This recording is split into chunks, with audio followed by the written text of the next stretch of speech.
In this lesson, we're going to talk about classification of contracts. So let's get right to it. Contracts are said to be either expressed or implied. So what does that mean? Let's first talk about an express contract or expressed contract. An express contract is a contract in which the terms are specifically stated. Now, it could be verbal, or more commonly in real estate, because of the statute of frauds, most of them would have to be in writing. But if the agreement specifies the terms and conditions, that contract is referred to as expressed. Versus an implied contract. An implied contract is one which is created through the actions of the parties oftentimes. And the best example of this in real estate is in agency. You know, in real estate, when you list a property, that listing agreement is an expressed contract between the seller and the brokerage firm. So the terms and conditions of that listing are clearly stated. Yet many times, real estate agents do not enter into a written buyer brokerage agreement with a buyer. They simply take the buyer, put them in their car, and drive them around and show them houses. And all through that process, they're acting like they are the buyer's agent, but they've never actually come to any agreement or specified any terms of their agency relationship. So what happens is that real estate agent kind of verbally puts his or her arm over the buyer's shoulder, acting like they are the buyer's agent. Well, that type of agency, as we'll learn in another lesson, is referred to as an implied agency. So there's an implied contract created between the real estate licensee and that buyer when they do not reduce their agency relationship to writing. The next classification of contracts that we want to compare is executed versus executory. First, let's look at an executed contract. An executed contract is one which has been fully performed. In other words, all the terms and conditions of that contract have been completely satisfied. An executory contract, on the other hand, is one in which all of the terms and conditions have not yet been fully performed.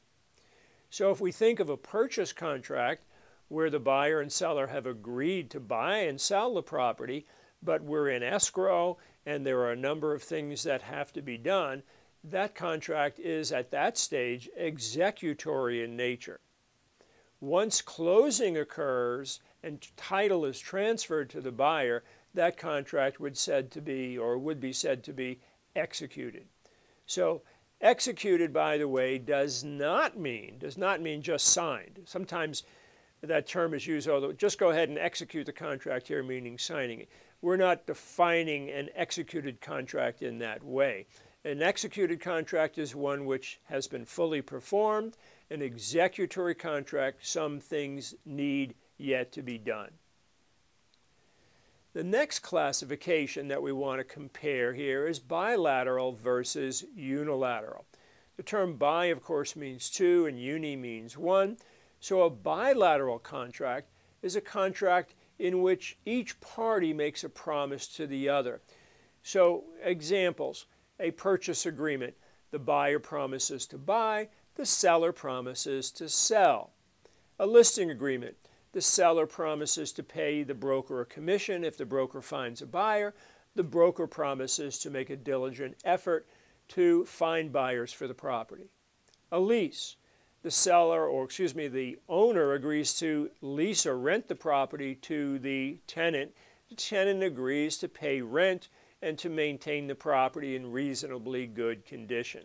So a bilateral contract is one in which a promise is made by one party in return for a promise of another. Versus a unilateral contract. A unilateral contract is one in which one promise is made by one party to induce the other party into action. So there's only a promise on one side. And here's a really simple example of a unilateral contract, a reward poster. You lose your dog and you post a reward, $100, $500 to anybody who finds my dog. So you have made a promise to pay a person if they find your dog. Yet anybody out there has not made a promise to find your dog.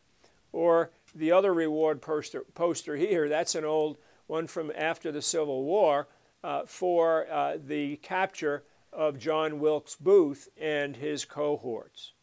So a reward poster then, or offering a reward, is an example of a unilateral contract. Well, let's take a look at the two unilateral contracts that are common in real estate. And the first one is an option.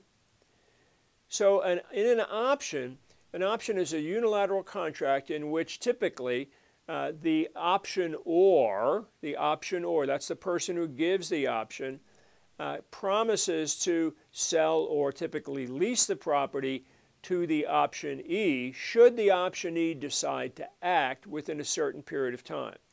So let's take a house that I might own, and you're interested in buying that house, and you come to me and you say, Jim, I want to buy your house, but I don't have all the money yet, but I think I will have it within the year. So we enter into an agreement where I promise to sell the property to you, and we specify the terms. Let's say it's $1 million, cash money, so long as you act within 1 year.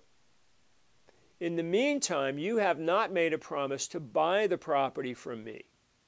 So I've given you the option to purchase the property at that price and those terms, so long as you act within a certain period of time. That's an option. The parties to an option are the optionor, that would be me, the property owner, giving you the option to buy the property. But it's binding only on me because I'm the only one that's made a promise. Now, what would happen if, let's say, that year was coming to a close and you still needed a little bit more time and you came to me and you said, hey, Jim, I need another 3 months before I can get my $1 million together. Will you give me that time? Well, of course, I could give it to you, but what's likely to happen is I may actually ask you for a little bit more option money because you probably gave me some money at the beginning just to bind the deal. So I might ask you for a little bit more option money to extend that option beyond that 1 year.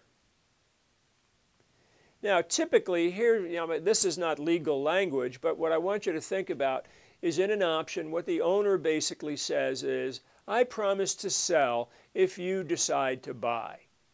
I give you the exclusive right to buy the property within a certain period of time for a certain amount of money. That's an option.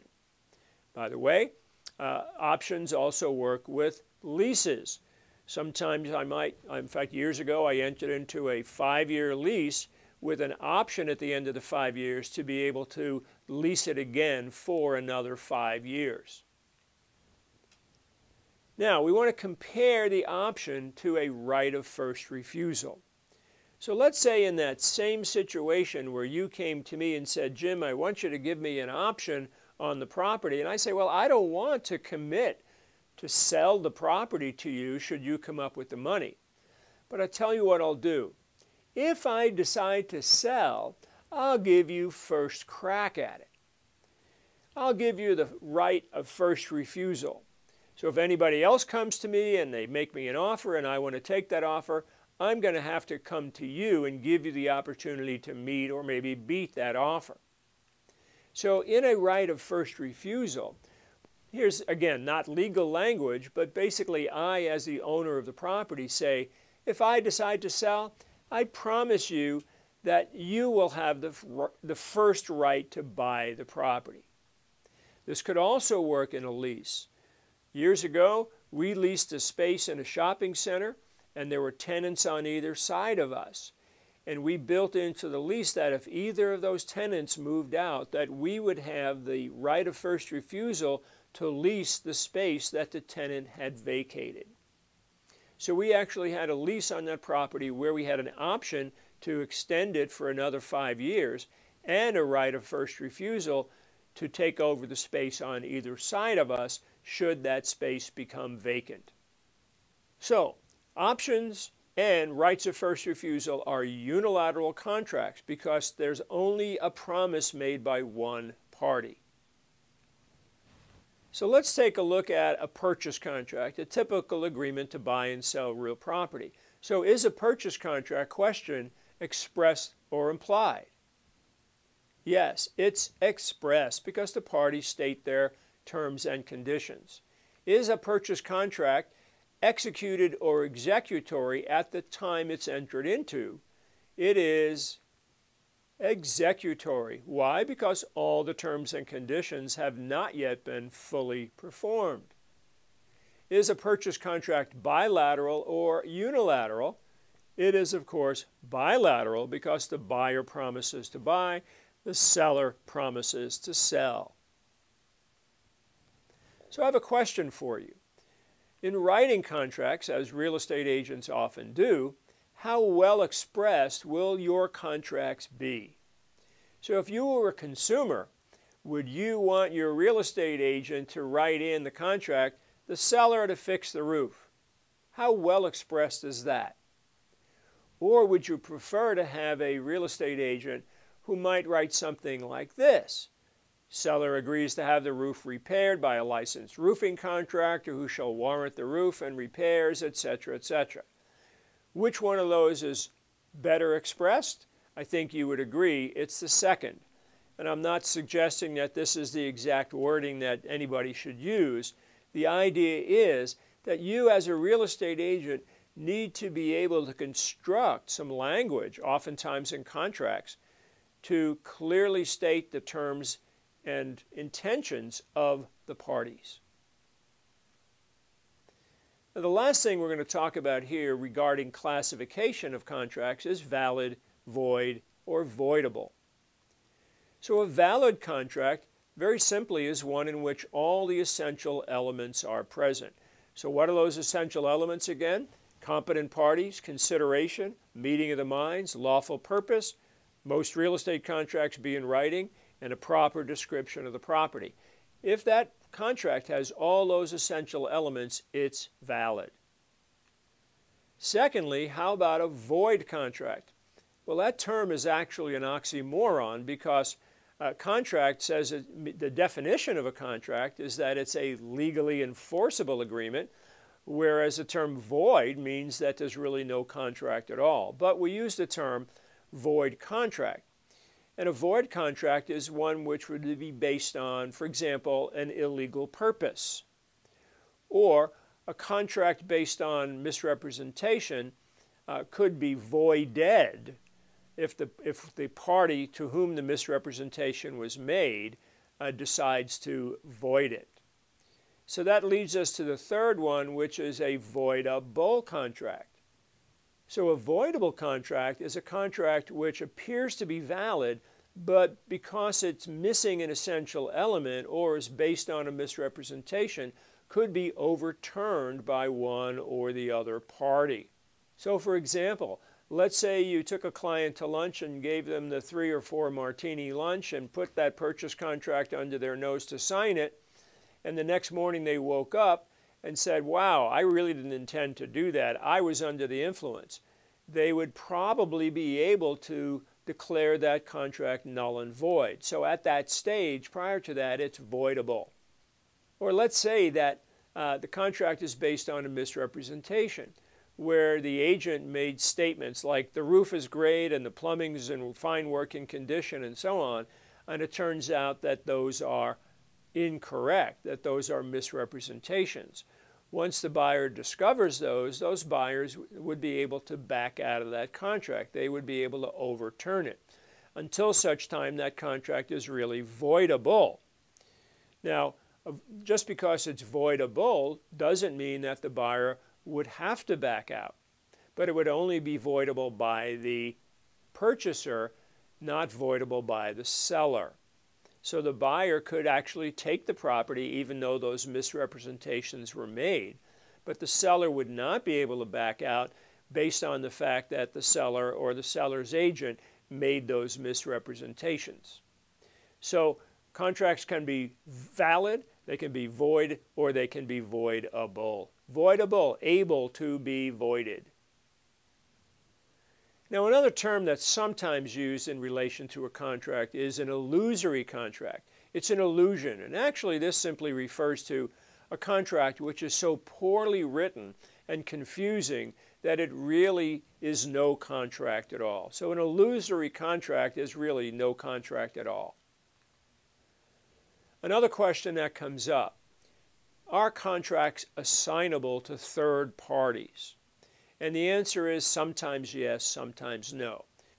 So for example, let's say that I enter into an agreement with you to buy your home for $1 million. And it turns out that 2 weeks later I find a buyer who is willing to pay me or pay $1.2 million for that property. Well, question: can I assign my rights to that buyer to purchase the property from you for $1 million and charge that buyer $200,000? And the answer is, generally speaking, yes. All right, so contracts are assignable. A purchase contract, as I just mentioned, and leases are assignable to third parties unless that assignment is prohibited in the contract. So in that example that I mentioned to you, I would be able to assign my contract to this third party, take $200,000, and then they could close the transaction with you and pay you the $1 million. I do not have to have your agreement to do that, right, so long as it's not prohibited in the contract. So generally speaking, again, purchase contracts and leases are assignable to third parties unless prohibited in the contract. Now, employment agreements, in other words, listing agreements and buyer brokerage agreements, are not assignable to another company or to another agent without all parties' consent.